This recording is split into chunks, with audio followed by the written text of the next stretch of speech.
Hello and welcome to this week's episode of FIA Pure Motorsport.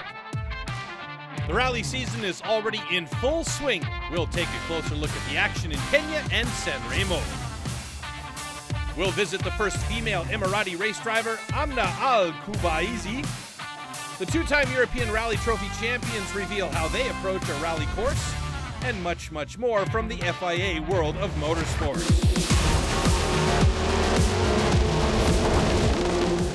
7 teams, 23 cars on the grid, 5 race weekends exclusively held in the United Arab Emirates. A world-class field with drivers boasting F1, F2, and F3 experience. The 4th season of the Formula 3 Asian Championship was a special one. This year we had something more drivers, I think more competitive field. So it means that the format is good, and also people now realize that F3 Asia actually is a championship that has a value. It's the right format, with the right car, with the right budget. So it's really the series that we need in Asia and in Europe as well. The first race of the all-new season takes place at the Dubai Autodrome, and from the start, it's Alpine F1 test driver Guan Yu Zhu in the red and white Abu Dhabi Racing by Prima car who leads the field.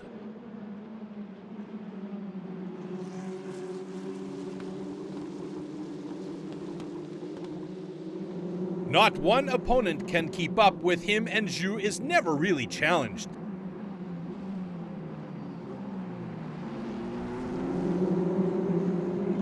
So it's a start-finish victory for the 21-year-old Chinese driver. The first win of the new season. Everything was under control, and really happy with the team. And also, we just entered the championship. We win the first ever race in the series. So congrats to all the people who work in Abu Dhabi Racing by Parma.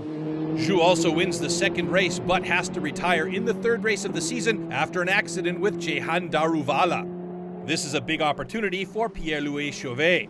After 2 fourth-place finishes in the first races, the young French driver in his black Pinnacle Motorsports race car has a great race and celebrates his second ever Formula 3 win. A big surprise for the 18-year-old.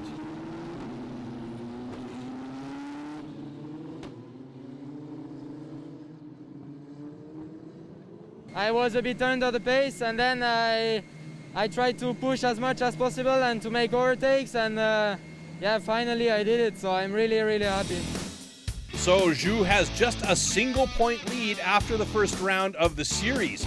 Chauvet is in second. It's a close race between the two talented drivers that will be going on throughout the entire season. The next 2 stops of the series are taking place at the Yas Marina circuit, the F1 Abu Dhabi Grand Prix venue. It's a doubleheader race weekend for the F3 Asian circuit. While Guan Yu Zhu is battling for position, Louis Chauvet shows his brilliant form. He's enjoying one of the best race weekends of his career while winning 3 of 6 races and consolidates his position as a real championship contender. After 9 races, he leads in the standings with 156 points. Jehan Daruvala is second. Zhu sits in third place, 15 points behind Chauvet. In the first race back at the Dubai Autodrome, the 2 championship contenders have a great wheel-to-wheel battle.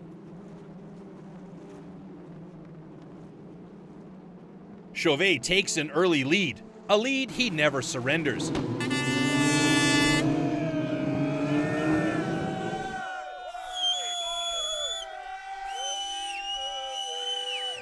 He's winning not only this race, but also another one, and now has a 32-point lead over Zhu going into the final round of the series.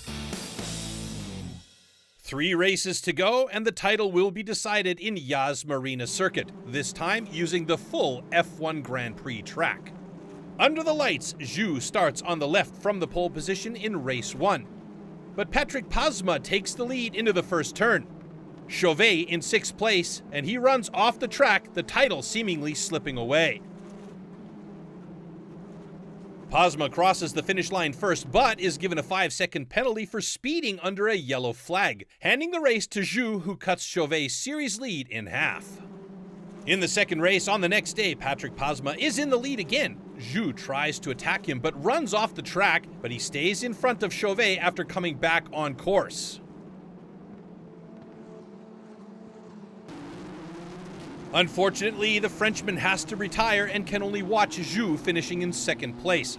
Pasmo wins, but Zhu takes a 1-point lead over Chauvet in the standings, so it all comes down to the 15th and final race of the season.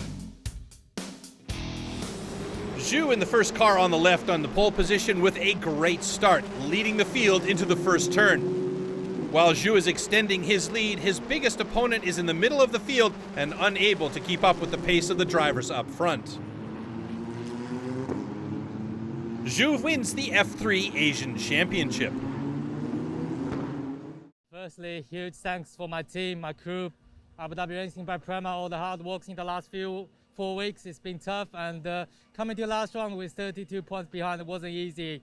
I never gave up until the last race, and today we made a perfect start, got to the lead and head down to focus to get the first win and to get the win here. And yeah, it was unbelievable to be winning or be the Asian F3 champion. Zhu at the top of the final standings with 257 points. After a great season, Chauvet finishes in second place, Daruvala in third. A great end for a spectacular season.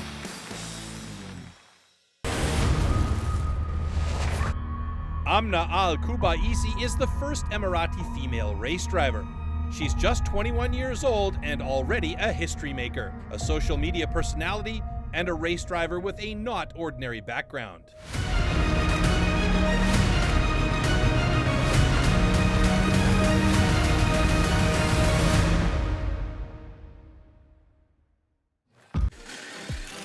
I'm from the United Arab Emirates, born in the States. I currently study in Sorbonne University, and I started my racing career at the age of 13. Like so many drivers, her career began in karting. Started in the juniors division in the UAE Rotax Max Challenge. And then slowly from there, I got a ticket to compete in the World Finals. And then I started gaining experience, and I started begging my dad to take me to Europe and compete in Europe. And from there on, I had good results, and I came back to the UAE, won the championship, and then had the sponsorship for Formula 4. The confident young woman is a perfect fit for sponsors. Amna knows how to race and how to represent herself and her partners, not only on the track, but also on social media.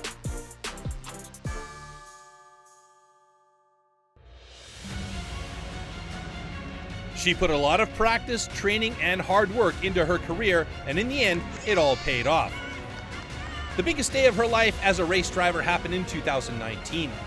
The 19-year-old Amna Al-Qubaisi won the Formula 4 UAE race at Yas Marina, becoming the first Arab woman to take victory in an FIA single-seater race. Amna made history, just like her father Khaled Al-Qubaisi, who was the first Emirati to take part in the 24-hour race at Le Mans. A great inspiration for Amna and for her younger sister.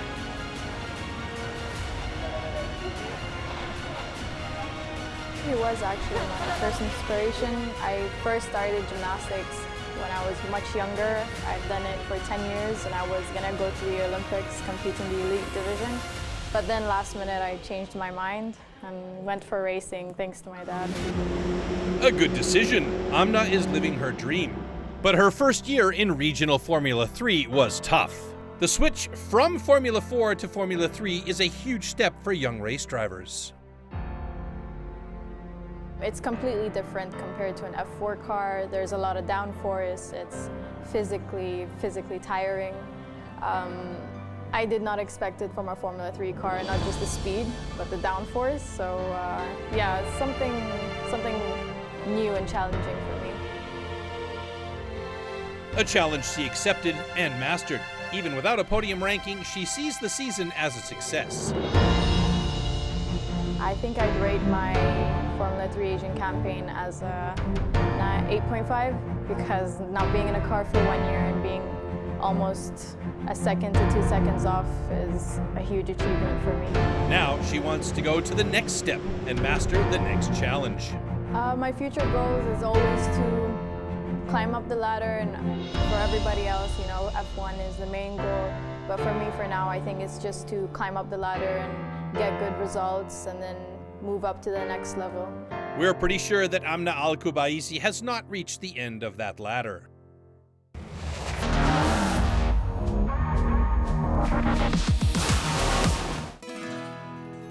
Sanremo, a small and beautiful city on the Mediterranean coast in the north of Italy.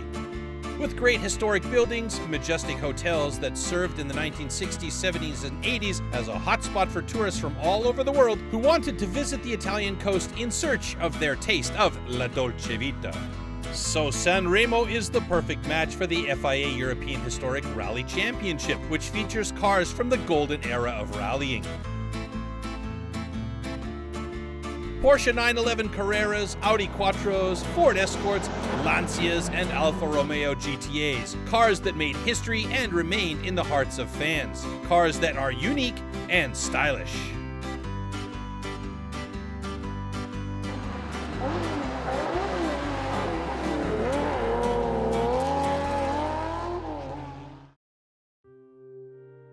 The Rally Storico is the first of 9 events featured in the 2021 FIA European Historic Rally Championship. For the first time in 5 years, the Historic Rally Championship is back in Sanremo. Sanremo is the special rally. It's incredible. The special, a lot of corners. It's very complicated for the driver, for the Spanish driver or another country driver, no? Because it's a speciality to the special. The 66 cars are based in Sanremo. The rally will consist of a total of 438 kilometers with 14 special stages. There are 6 stages on day 1 and 8 stages on day 2.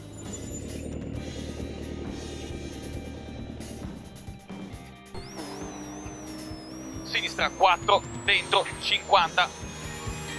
Destra 3, chiude 2, tieni. Per sinistra, destra 4, 30. The drivers have to master the beautiful but difficult mountain roads of the Ligurian backland, a challenge that leaves little time to enjoy the amazing surroundings.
First of all, it was a pleasure to be back on this fantastic road. You know, I think it was more than 12 years since I haven't been there, and it's just incredible. You know, we are just missing the audience, but otherwise the roads are fantastic.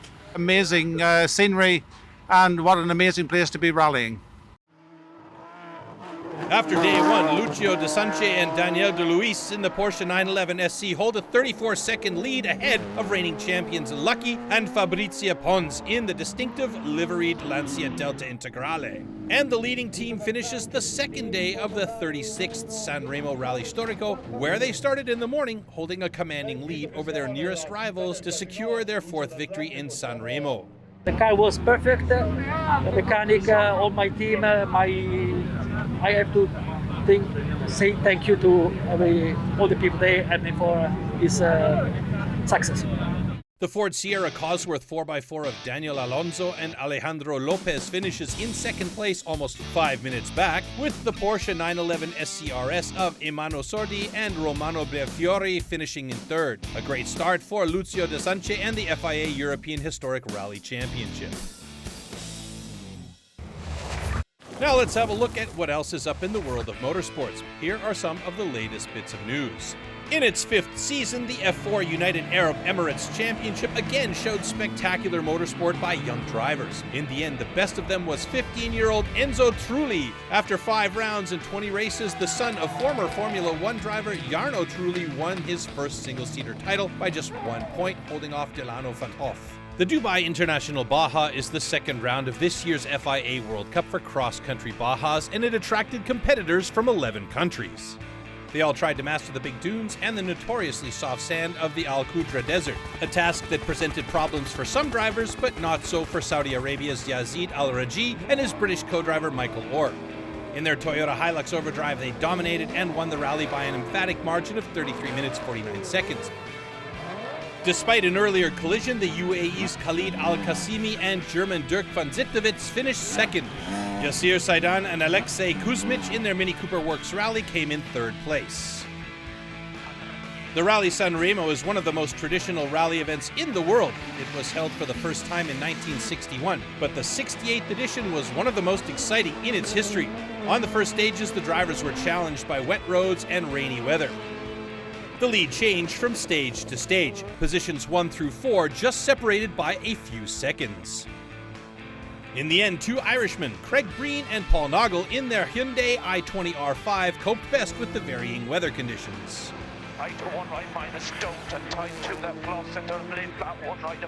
They win the Rally San Remo just 4.8 seconds ahead of the Italian team of Andrea Crinola and Pietro Elia Ometto, also in a Hyundai i20 R5.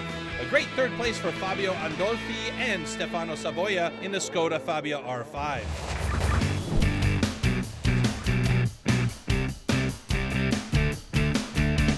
For 4 years, Andrei Bishaha and Peter Tyszynski have been a very successful team.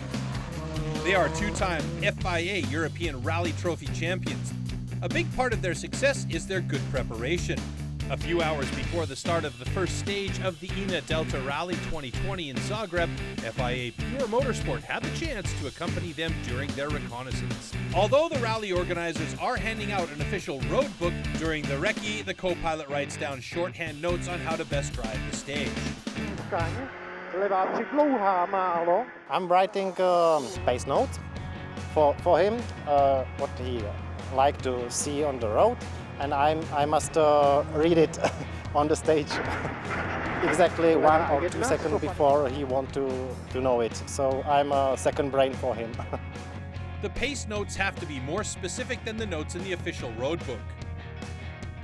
That is so necessary to have the perfect number for us is, for example, right 5 is 90 degrees, right 10 is 180 degrees. For us, it's very important to have a specific. Those decisive details include, for example, the kind of surface, how dirty it is, and when Andrei needs to accelerate or brake.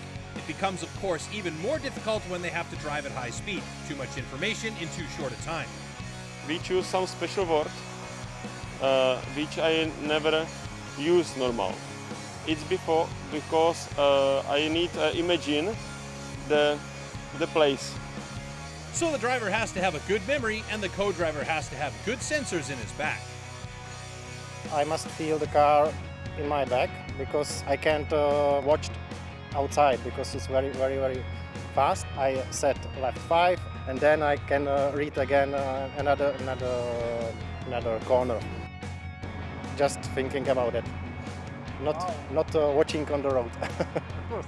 Teamwork at its best, the secret for any successful rally team.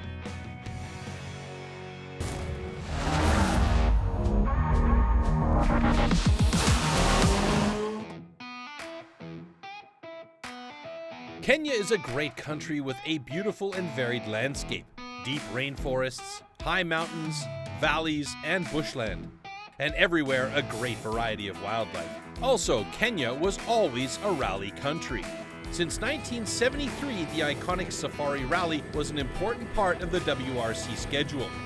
It was one of the global motorsport's legendary fixtures. But 19 years ago, the country lost the WRC status.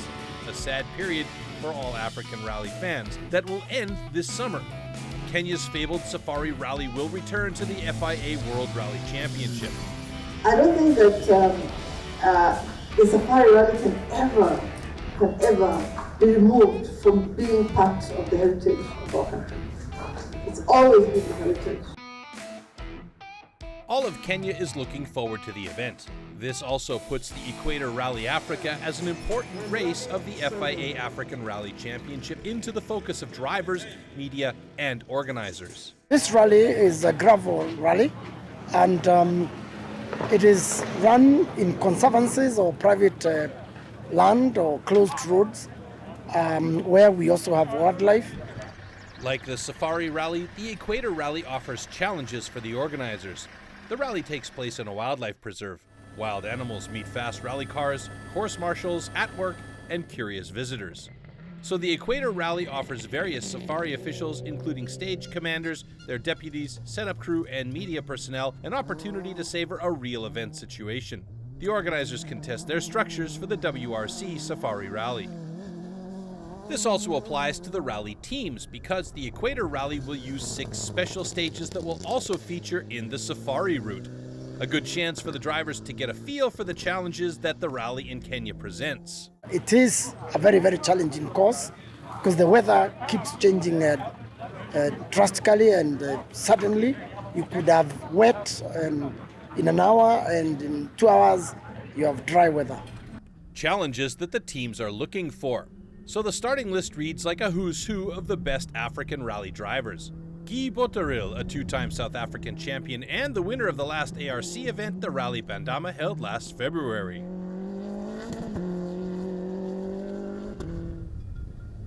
The Triple Safari Rally winner Baldev Chega from Kenya in his Mitsubishi Lancer EVA XR4.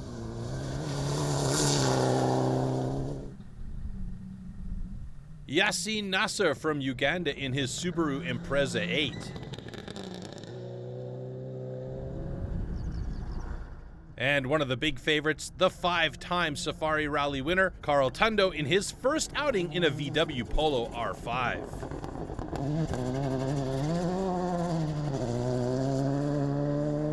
From the start, the Equator Rally lived up to its reputation as a dress rehearsal for the WRC event. We are in our rainy season in Kenya, and like I said, it's unbelievable. In the morning it rained, it was slippery like ice, and now in the afternoon it was almost as grippy as tarmac.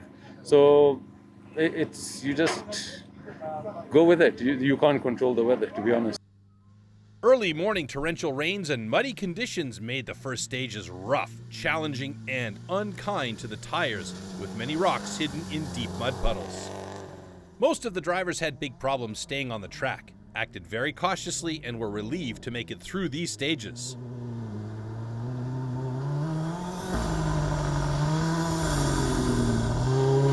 On the other hand, you have fearless drivers like Kenyan driver Onkar Rai.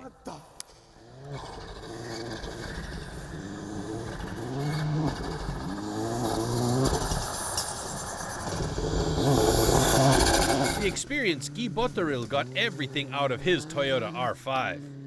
And the rain expert Carl Flash Tundo, who thrives in wet conditions.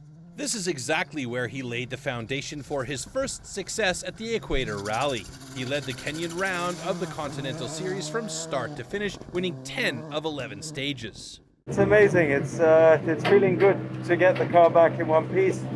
Good to win always, obviously. Good to get another notch on my belt, so super happy. No, it's been tough. It's been really hard. Carl Tundo was not the only happy Kenyan. The event was a success and showed that Kenya and the rally organizers are ready for the much-awaited WRC Safari Rally in June, which is also on the minds of the local drivers. I think we have had the advantage of doing this event because it will be also the same stages in the WRC. So it gives us a little bit of a stepping stone, so to say. The conditions are the same. If it's wet, slippery, rocky, I think the Europeans and the foreigners will will have a tough time. But Kenya will enjoy the homecoming of the WRC Safari Rally. That's it for today. In the next episode of FIA Pure Motorsport, we'll take you to Genk in Belgium for great FIA karting action. The 2021 edition of the Rally Andalucia promises amazing rally sport and a great field of drivers. And we'll introduce you to the future stars of racing. Till next time, take care, everybody.